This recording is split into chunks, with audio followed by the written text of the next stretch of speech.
सभी भक्तजनों का मेरे YouTube चैनल में स्वागत है। सभी माताओं बहनों को हरितालिका तीज की हार्दिक शुभकामनाएं। इस वीडियो में हम हरितालिका तीज की व्रत कथा, नियम तथा मुहूर्त के बारे में जानेंगे। तो आइए शुरुआत करते हैं। हरितालिका पूजा मुहूर्त तथा नियम। हरितालिका इस बार 18 सितंबर 2023 को पड़ा है। शुभ मुहूर्त है 6:07 से 8:34 तक रहेगा। भाद्रपद के शुक्ल तृतीया को हस्त नक्षत्र में भगवान शिव और माता पार्वती की पूजा का विशेष महत्व है। हरितालिका व्रत करने से महिला को सौभाग्य की प्राप्ति होती है। इस दिन व्रत के नियम क्या है? इस दिन महिलाओं को जल का सेवन नहीं करना चाहिए। ये व्रत निर्जला होता है। हरितालिका तीज करने के बाद इसे छोड़ा नहीं जाता। हर साल इसे विधि विधान से करना चाहिए। इस व्रत में हरितालिका का भी विशेष पूजा विधि। हरितालिका व्रत में भगवान शंकर जी तथा माता पार्वती जी की पूजा की जाती है। व्रत की पूजा विधि इस प्रकार है। इस व्रत प्रदोष काल में किया जाता है। सूर्य अस्त के बाद 3 मुहूर्त को प्रदोष काल कहा जाता है। ये दिन और रात का मिलन होता है। पहले शिव परिवार की प्रतिमा को सामने रखें। पूजा स्थल को फूलों से सजाकर चौकी रखें। उस चौकी पर केले के पत्ते रखकर भगवान की प्रतिमा को रखें। सुहाग की सारी सामग्री लेकर माता पार्वती जी को चढ़ाना इस व्रत की मुख्य परंपरा है तथा शिव जी को अगोछा तथा धोती चढ़ाया जाता है। सुहाग की सामग्री सास के चरण छूकर ब्राह्मण को दान कर देना चाहिए। भक्तजनों, इस व्रत में दान पुण्य का भी अपना अलग ही महत्व है। सुहाग की इस प्रकार पूजा करने के बाद कथा सुने तथा आरती करें। इसके बाद माता रानी को सिंदूर लगाएं तथा खिचड़ी हलवे का भोग लगाएं।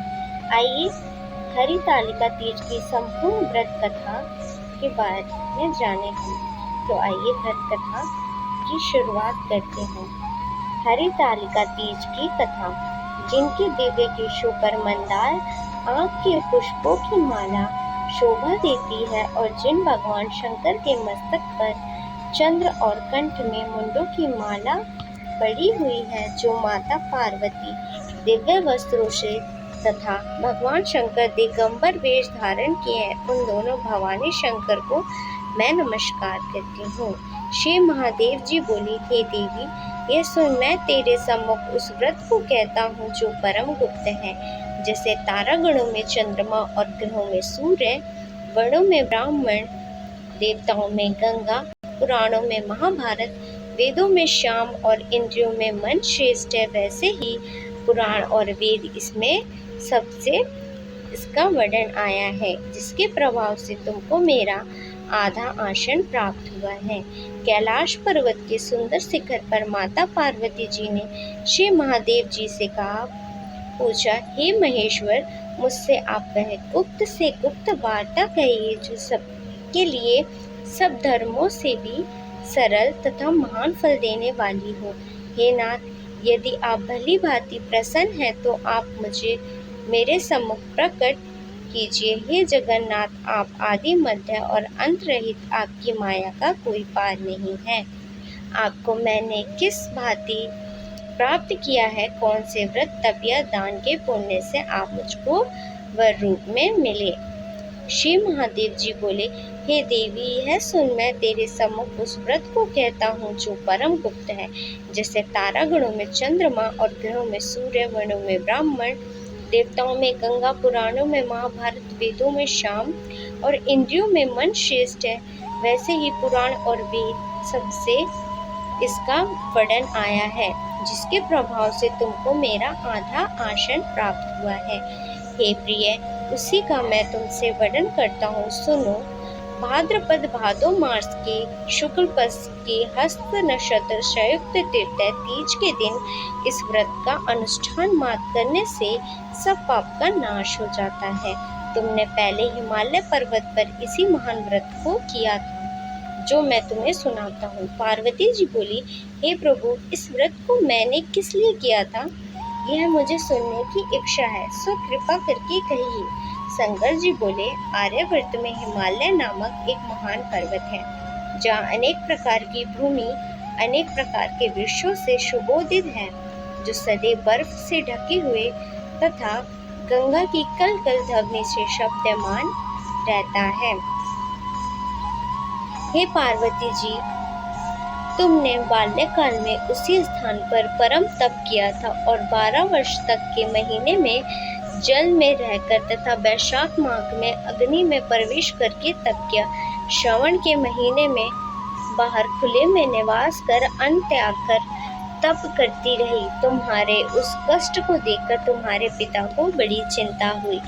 वह चिंतित होकर सोचने लगी कि मैं इस कन्या की किससे शादी करूं। इस अवसर पर देवलोक से ब्रह्मा जी के पुत्र नारद जी आए। देवर्षि नारद जी ने शैलपुत्री को देखा। तुम्हारे पिता हिमालय ने देवर्षि को आराध्य पाग आसन देकर सम्मान सहित बैठाया और कहा, हे मुनीश्वर, आपने यहाँ तक आने का कष्ट कैसे किया, कहिए क्या आज्ञा है। नारद जी बोले, हे गिरिराज, मैं विष्णु भगवान का भेजा हुआ यहाँ आया हूँ। तुम मेरी बात सुनो। आप अपनी कन्या को उत्तम वर को दान करें। ब्रह्मा, इंद्र, शिव आदि देवताओं में विष्णु भगवान के समान कोई भी उत्तम नहीं है, इसलिए मेरे मत से आप अपनी कन्या का दान भगवान विष्णु को ही दें। हिमालय बोले, यदि भगवान वासुदेव स्वयं ही कन्या को ग्रहण करना चाहते हैं और इस कार्य के लिए ही आपको आगमन हुआ है, तो वह मेरे लिए गौरव की बात है। मैं अवश्य उन्हें ही दूंगा। हिमालय का ये आश्वासन सुनते ही देवर्षि नारद जी आकाश में अंतर्ध्यान हो गए और शंख, चक्र तथा गदा पग एवं पीताम्बरधारी भगवान विष्णु के पास पहुँचे। नारद जी ने हाथ जोड़कर भगवान विष्णु से कहा, प्रभु, आपका विवाह कार्य निश्चित हो गया है। इधर हिमालय ने पार्वती जी से प्रसन्नता पूर्वक कहा, हे पुत्री, मैंने तुमको गरुड़ ध्वज भगवान विष्णु को अर्पण कर दिया है। पिता के इन वाक्यों को सुनते ही पार्वती जी अपनी सहेली के घर गईं और पृथ्वी पर गिरकर अत्यंत दुखित होकर विलाप करने लगी। उनको विलाप करते हुए देखकर सखी बोली, हे देवी, तुम किस कारण से दुखी पाती हो, मुझे बताओ, मैं अवश्य ही तुम्हारी इच्छा पूर्ण करूंगी। पार्वती जी बोली, हे सखी, सुन, मेरी जो मन की अभिलाषा है सुनाती हूँ। मैं श्री महादेव जी को वरण करना चाहती हूँ। मेरे इस कार्य को पिताजी ने बिगाड़ना चाहा है, इसलिए मैं निसंदेह इस शरीर का त्याग करूंगी। पार्वती के इन वचनों को सुनकर सखी ने कहा, हे देवी, जिन वन को तुम्हारे पिताजी ने न देखा हो, तुम वहां चली जाओ। तब हे देवी पार्वती, तुम अपनी सखी का यह वचन सुन ऐसे ही वन को चल गई। पिता हिमालय ने तुमको तब घर पर ना पाकर सोचा कि मेरी पुत्री को कोई देव दानव अथवा किन्नर हरण करके ले गया है। मैंने नारद जी को वचन दिया था कि मैं पुत्री का गरुड़ ध्वज भगवान के साथ वरण करूंगा। हाय, अब ये कैसे पूरा होगा? ऐसा सोचकर वे बहुत चिंतित दूर हो मूर्छित हो गए। तब सब लोग हाहाकार करते हुए दौड़े और मूर्छा दूर होने पर गिरिराज से बोले कि हमें आप अपनी मूर्छा का कारण बताओ। हिमालय बोले, मेरे दुख का कारण यह है कि मेरी रत्न रूपी कन्या को कोई हरण कर ले गया है, या सर्प डस गया, या किसी सिंह या व्याघ्र ने मार डाला है। वह ना जाने कहाँ चली गई या उसे किसी राक्षस ने मार डाला है। इस प्रकार कहकर गिरिराज दुखित होकर ऐसे कांपने लगे जैसे तीव्र वायु के चलने पर कोई वृक्ष कांपता है। तत्पश्चात हे पार्वती, तुम्हें गिरिराज साथियों सहित घने जंगल में ढूंढने निकले। मैंने नारद जी को वचन दिया था कि मैं पुत्री का सिंह, व्याघ्र, वृक्ष आदि हिंसक जंतुओं के कारण वन महाभयानक प्रतीत होता था। तुम भी सखी के साथ भयानक जंगल में घूमती हुई वन में एक नदी के तट पर पहुंची। उस गुफा में तुमने अपने सखी के साथ प्रवेश कर गई, जहां तुम अन्न जल का त्याग करके बालू का शिवलिंग बनाकर मेरी आराधना करती रही। उस समय पर भाद्र पक्ष मास की हस्त नक्षत्र युक्त तृतीय के दिन तुमने मेरा विधि विधान से पूजन किया तथा रात्रि को गीत गायन करते हुए जागरण किया।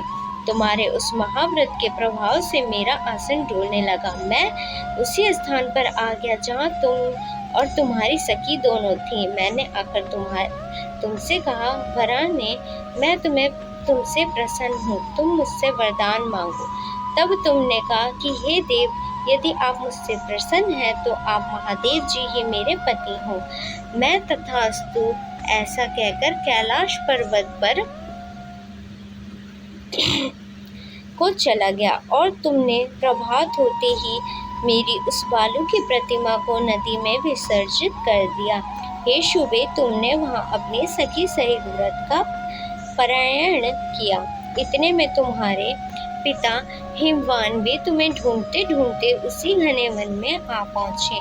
उस समय उन्होंने नदी के तट पर 2 कन्याओं को देखा तो ये तुम्हारे पास आ गए और तुम्हें हृदय से लगाकर रोने लगे और बोले, बेटी, तुम इस सिंह व्याघ्रति युक्त घने जंगल में क्यों चली आई? ऐसा तुमने कहा, हे पिता, मैंने पहले ही अपना शरीर शंकर को समर्पित कर दिया है, किंतु आप आए और तुम्हारा विवाह मेरे साथ कर दिया। हे प्रिय, उसी व्रत के प्रभाव से तुमको मेरा आश्वासन प्राप्त हुआ है। इस व्रत राज को मैंने अभी तक किसी के सम्मुख वर्णन नहीं किया है। हे देवी, अब मैं तुम्हें यह बताता हूँ कि इस व्रत का यह नाम क्यों पड़ा। तुमको सखी हरण करके ले गई थी, इसलिए हरितालिका नाम पड़ा। पार्वती जी बोली, हे स्वामी, आपने इस व्रत राज का नाम तो बता दिया, किंतु मुझे इसकी विधि एवं फल भी बताइए कि इसके करने से किस फल की प्राप्ति होती है।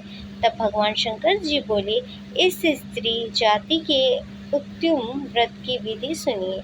सौभाग्य की इच्छा रखने वाली स्त्रियां इस व्रत को विधि पूर्वक करती हैं।